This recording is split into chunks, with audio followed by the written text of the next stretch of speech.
Oke. Hey guys, Assalamualaikum warahmatullahi wabarakatuh. Bertemu lagi dengan saya, Ahirofi Dikdaya di podcast BEM Kausa. Nah, pada episode kali ini saya bersama dengan Mas Gelora Mahardika. Hai Mas Gol, apa kabar? Alhamdulillah baik, Mas Ahyar. Mas Gelora ini adalah salah satu mahasiswa asal Indonesia yang sekarang sedang berkuliah di Seoul National University. Ya. Mas Gel, ini kan sampean mahasiswa hukum ya Mas Gel? Iya, kebetulan ya. Iya, mahasiswa teknik lah. Oke, mahasiswa hukum di Korea juga, ya kan? Iya. Sampean dengar kan berita trending terakhir di Korea tentang pemerintahan di Korea ini. Nah, pendapat Mas Gel tentang itu bagaimana ya? Yang tentang Presiden Yoon yang melakukan darurat militer itu loh. Wah, ini bisa 3 SKS ini. Waduh. Ya. Iya. Tapi gini, saya singkat saja ya. Oke. Jadi memang Darurat militer. iya, sistem pemerintahan Korea dan Indonesia ini ada kemiripan sebenarnya, terutama dalam hal masalah pemakzulan ya. Pemakzulan itu kan pemberhentian presiden dari jabatannya kan. Jadi kalau di Indonesia itu impeachment atau pemakzulan itu harus atas usulan DPR ya. DPR itu mengusulkan kepada Mahkamah Konstitusi, bukan DPR buat keputusan dulu ya, apakah mau dimakzulkan ataukah tidak. Nah, kalau di DPR ya, di Indonesia itu minimal harus dihadiri 3/4, dan dari 3/4 itu 2/3 harus menyetujui. Beda dengan di Korea. Kalau di Korea kan harus dihadiri harus disetujui 2/3 ya. Mungkin hanya angka saja yang bedakan Mas Ahyar. Dan berita terbaru 204 sudah menyetujui, artinya sudah memenuhi quorum.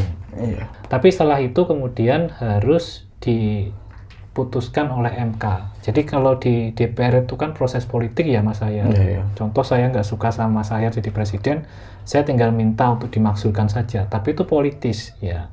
Suka dan tidak suka secara politis kan jatuhnya. Nah, nanti ke MK itu penilaian secara yuridis ya. Apakah kemudian memang betul presiden melanggar konstitusi ataukah tidak? Nah, disinilah nanti pertaruhan yuridis itu muncul. Kenapa seperti itu?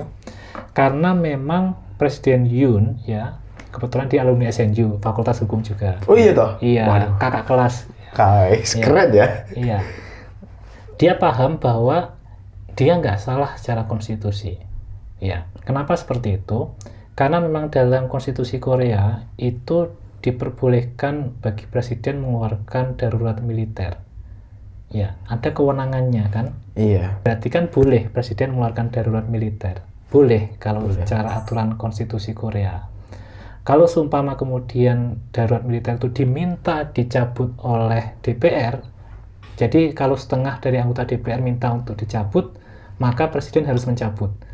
Kalau seingat saya ya Mas Ahyar, kan ketika Presiden Yoon malam-malam jam 11 ngumumin darurat militer kan langsung bersidang kan anggota DPR. Dan memenuhi quorum 190 kemudian menyetujui untuk dicabut.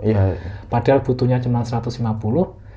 Besok paginya jam 5 langsung dicabut oleh Presiden Yoon. Cuma 6 jam. Ya, cuma 6 jam. Artinya apa? Presiden Yoon nggak melanggar konstitusi di situ. Ya, dia mengeluarkan darurat militer karena dia punya kewenangan. Ketika kemudian DPR minta untuk itu dicabut, dia sudah mencabutnya. Nah, secara prosedur tidak ada pelanggaran di situ. Nah, kemudian menjadi pertanyaan apakah secara substansi ada pelanggaran atau enggak. Nah, itu yang menjadi perdebatan. Nah, nanti itu yang harus ditanggungjawabkan oleh Presiden Yoon di Mahkamah Konstitusi Korea. Apakah secara substansi alasan-alasan Presiden Yoon untuk mengeluarkan darurat militer itu adalah tepat ataukah tidak.